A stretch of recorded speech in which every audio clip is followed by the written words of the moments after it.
we want you to hear us and believe us when we say there are manifestations in your vortex that if you will hope for them and believe for them and eventually come to know them, they will manifest in full view for you.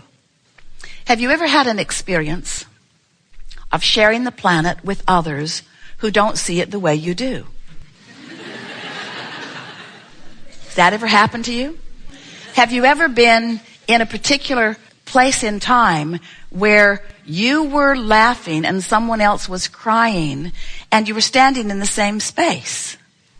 Have you ever noticed that perception is about what's happening to you individually, not about what's happening to you collectively?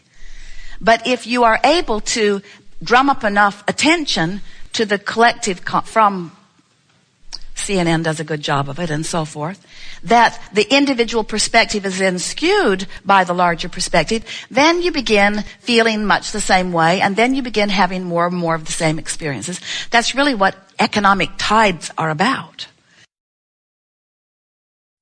So we think what we're really talking about here today, are you with us so far? Mostly? Yeah, mostly you are.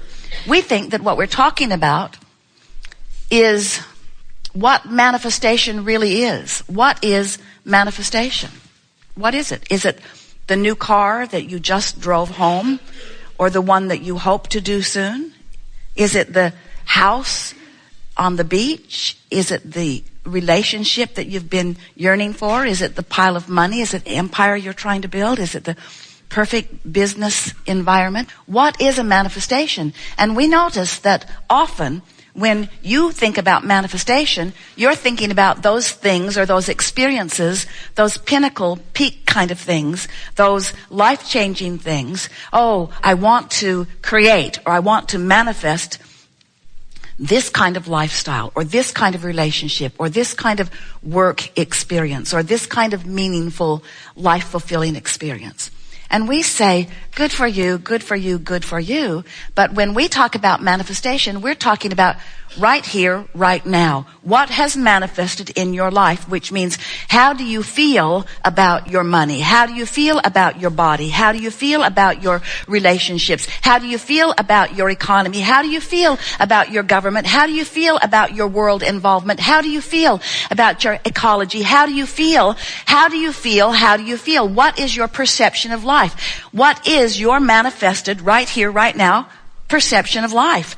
And the big question is, does it include, or better said, are you allowing it to include who you really are and what you really know and what you really think and what you really feel about all of that? Because most humans, the beasts are an exception because they're tuned in, tapped in, turned on. They are, you call it instinctually, they are instinctually focused, which means broad view, always focusing through them.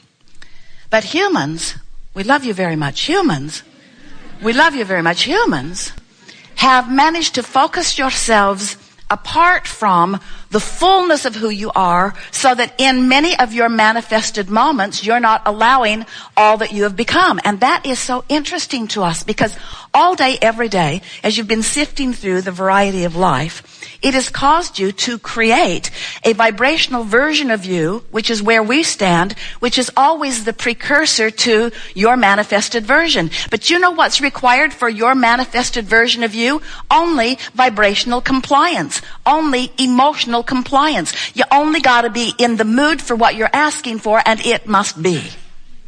That's all it is. Your attitude, your mood must line up with what you want. And if you're so hung up on reality, and if you're letting reality, which sometimes includes the absence of the new car, the new lover, the old lover, the good body, or whatever it is you're reaching for, if you're facing reality and noticing the absence of something wanted, and that absence is now dictating your mood, your manifested attitude, your manifested worldview, your manifested personal view. If your view is dictated to you or influenced to you, and you are in that vibration, which equals the mood or the emotion, you are depriving yourself of that full view.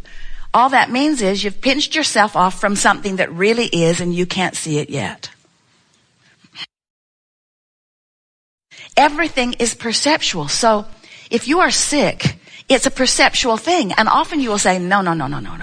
It's proven by the tests, by the facts. There are a lot of people who are confirming this sickness or confirming this bankruptcy or confirming where I stand. And we say, all that is happening is that you are perceiving fragments of that which you really are because you are practiced at not allowing the fullness of who you are to manifest.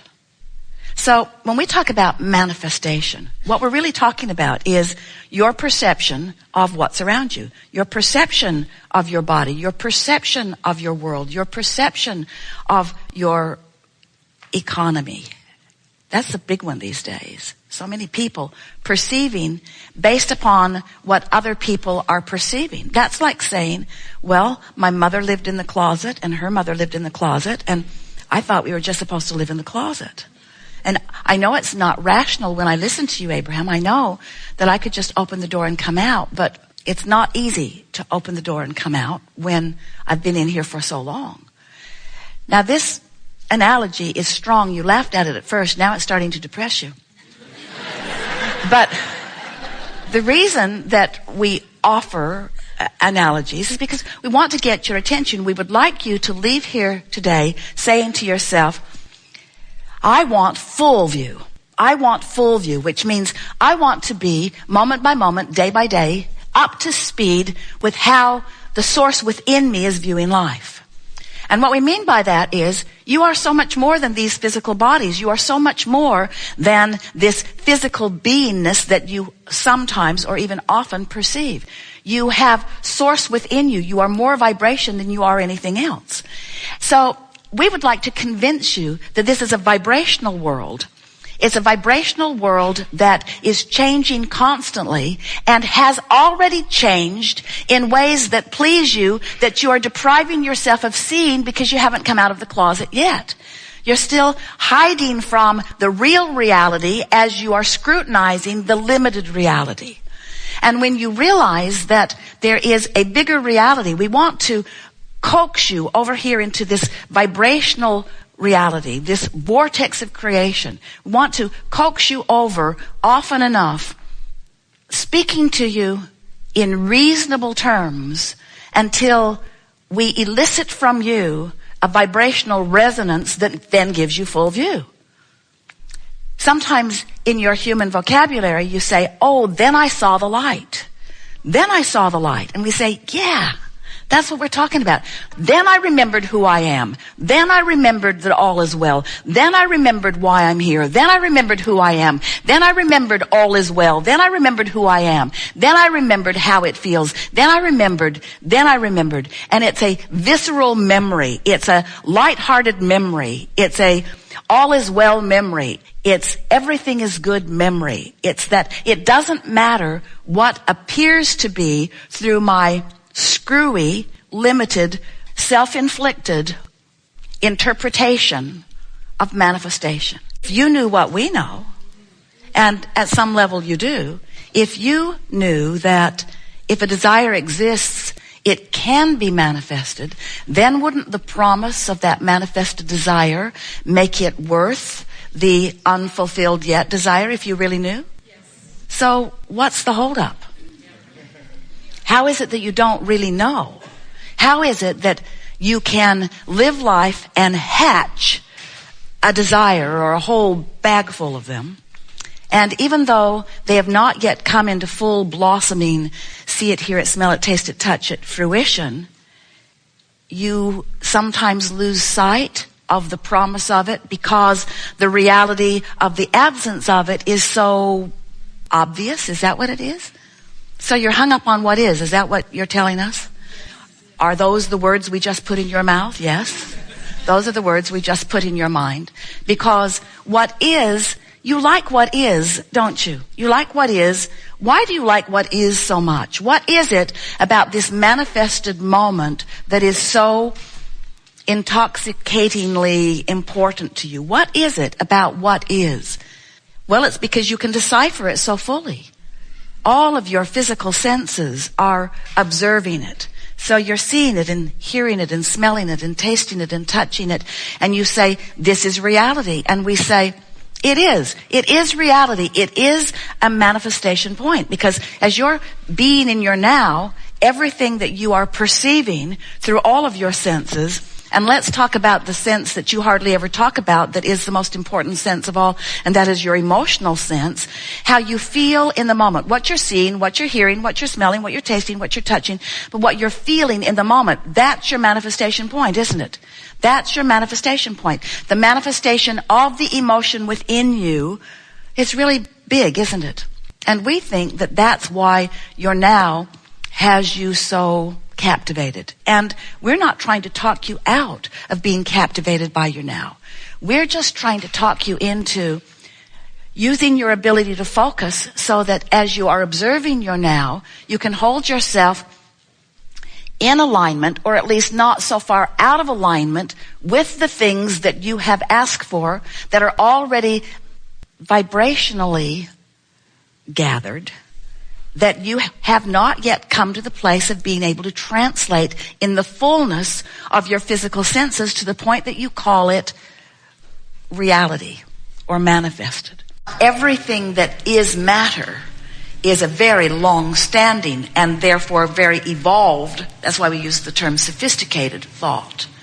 And you have to understand, this is really good, we've not been here before. This time-space reality that you all acknowledge is tangible, seeable, hearable, smellable, tasteable, touchable. It wasn't just thought into being. It is held into beingness by continuous thought. Have you ever seen how an abandoned house disintegrates? Yeah. Isn't it interesting? Stood there all those years, the wood held up, the curtains held up, and it isn't because the bugs moved in, friends.